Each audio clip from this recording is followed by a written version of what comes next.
Hi guys, welcome to Innkeep Developer Diary number 5. It's been a month, I think, since the last one I put up, and I have been busy adding stuff during that time. It's just been a bit tricky keeping up with the 2-week per video release schedule that I've been doing since the beginning. So I'll try and just cover what I've been adding within 10 minutes like usual. I might have to hurry a little bit to try and do that, but we'll see. The biggest addition has been to communication. So I finally have some kind of code for people talking around tables, which is really cool. But let's just see, just showing you whatever's easiest to see. So first off, if I move right or left like this, up, down, your guy, he now actually, changes which direction his sprite is facing. So that's new. That's pretty cool. He looks a bit weird from the side, but I quite like how he turned out. Yeah, it's all right. If you grab a tankard or a stein like this now, it's actually incorporated into your sprite as well, so it doesn't look weird like it used to. It's a nice little thing. And before you could fill your drinks instantly, it now takes about 1.5 to 2 seconds like this, and you get a little icon above your head.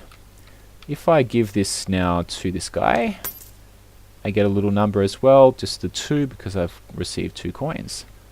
Okay. If you've been watching all my videos as well, you might notice that I'm not clicking on this guy to highlight him. I'm simply mousing over, and that gives me information. So it's less hassle. It's easier to find out what's happening with him, which is really helpful.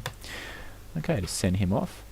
I have fixed path finding once and for all. Maybe not, but it's now 95% instead of 80%, which it was a few weeks ago. So it's pretty solid now, which is exciting.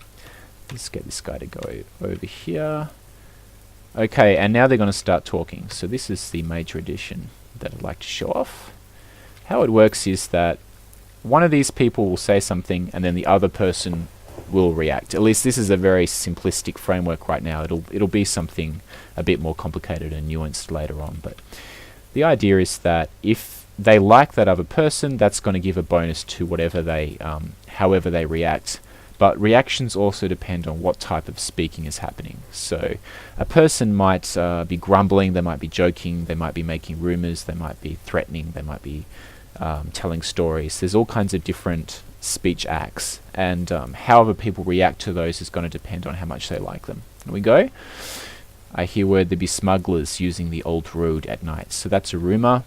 Later on, you'll be able to collect these and then kind of, get tips from people like adventurers, and give them a bit of information like you'd be able to do as an adventurer in the old RPGs. I don't know if you just saw that one over there. That's a standing, because I haven't done any of the other numbers. He probably got a boost to his happiness of about 5 or 10 or something right now. I'm still not sure if I'll use numbers to represent this finally, but for now this is how we're going to go with it. The point is that when this person said something, this guy reacted and he got a little bit happier. Being happier means he drinks more, which means I get to make more money. So how this hooks up into gameplay is that having these guys sit next to each other, you're not getting great bonuses, but you're getting something. Later on, when there's other guest types, including people who don't like commoners, then you might find out people start to get into fights, or they're yelling at each other, or they're just not very happy. So there we go.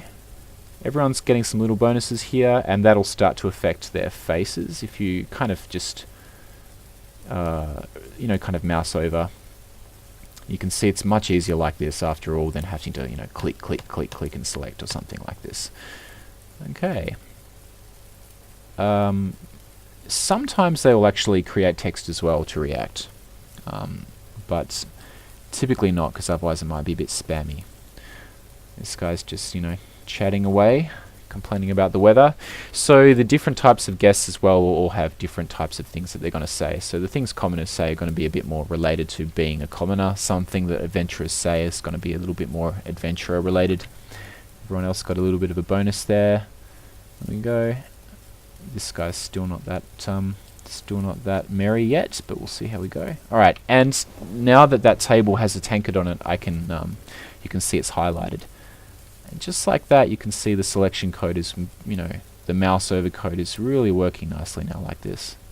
This really took a lot of work to get it to this point, but it seems to be working well.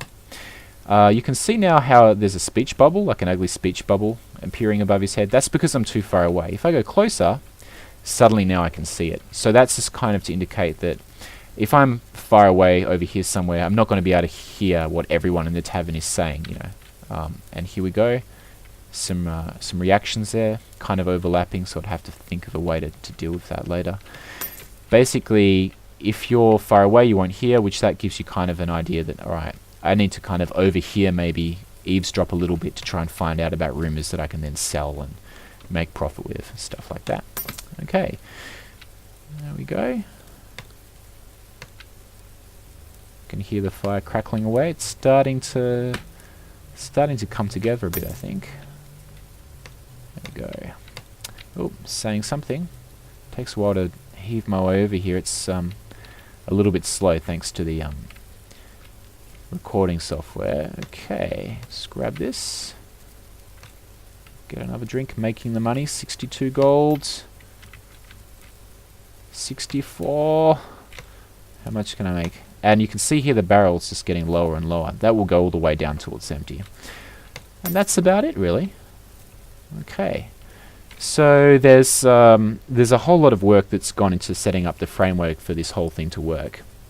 But now that that's mostly in place, it should be fairly trivial to start to expand it, including adding new guest types and having them kind of react to each other. Lost a sour to trotterot. Here we go.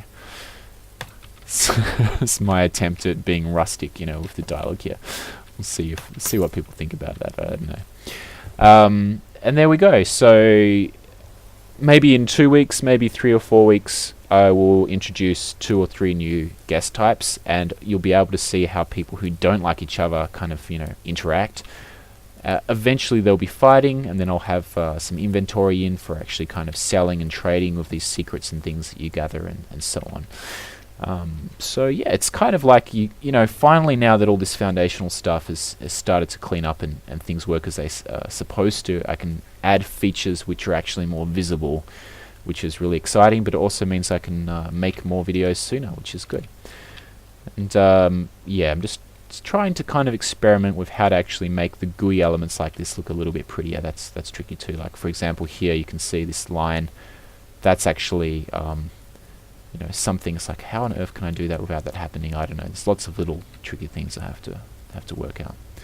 Alright, that's about it. Thanks a lot for watching as always. I'm really excited to see this game really start to come together. Every time I fix a programming puzzle and it actually works how I want it to, I don't know if I'm going to laugh or cry, especially if the answer was really, really simple and I spent many hours or days, you know, banging my head against the table trying to figure it out, but it's happening bit by bit. Okay, that's it for this video, and I'll see you guys next time.